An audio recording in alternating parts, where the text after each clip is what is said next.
Ang nanibago. Wow. Iba na talaga, na-improve na. Naging big na. Naging isang big na. Wow. They have already na renovation. Wow. Siyempre kahit umulan bumagyo tuloy pa rin.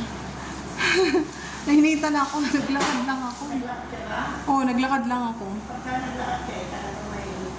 Ayun po talagang purpose ko. Yung maglakad at mapawisan. Kasi bihira na lang kasi ako lumalabas ng aking longga.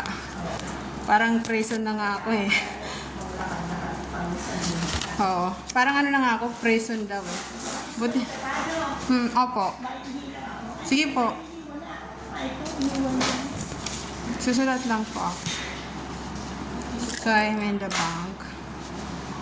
I have a business transaction for today.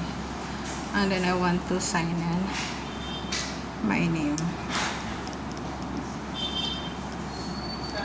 I have a business transaction for today. So I need going to the bank first. And then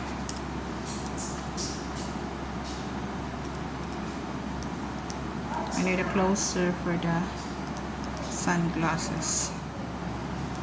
18 7 to 2.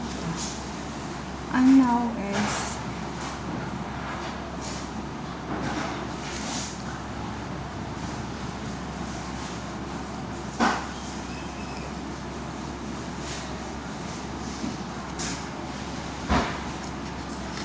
25 po ba ngayon? Thank you. Nga po eh. Malapit na ang December na.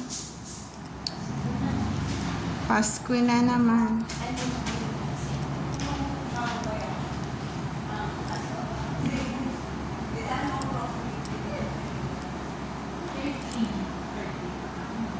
So, I have somebody's borrow my money, so I put 10% interest.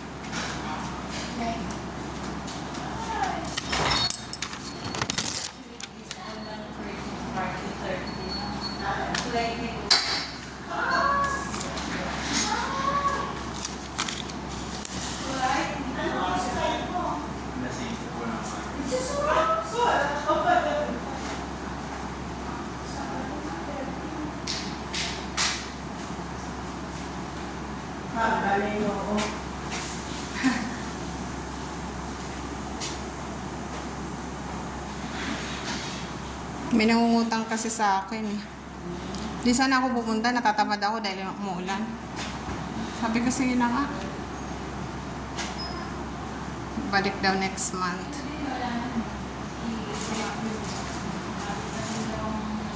Ganun ako, pag may nangungutang, somebody's borrow the money, I put some interest. So that's why I have a bank transaction. Ay, kasi maaga ng pagkasalis, ano? 13 at 20 ang pinagpipilian.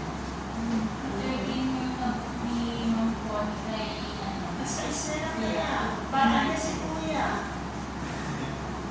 Yung anak ko, hindi ko na mautusan. May trabaho na eh. Panggabi. Si Chay? Opo. Oh, tapos na ba? Tapos na po, graduate na siya. Noong June pa.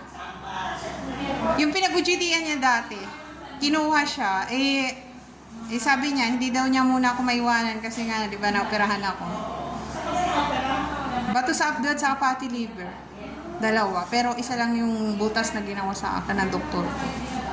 Kaya sabi ng anak ko, hindi na muna, magano daw muna siya dyan sa company nila. Magano muna ng 2 years daw experience.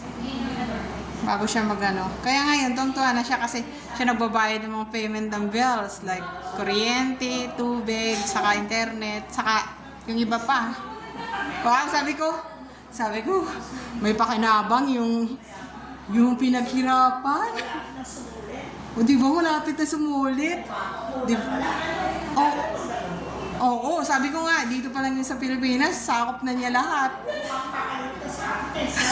Yun na nga, sabi ko, nako si Ate Tess, hindi mo na makikita kasi palagi siyang tulog pag-araw eh. Ngayon, tulog siya.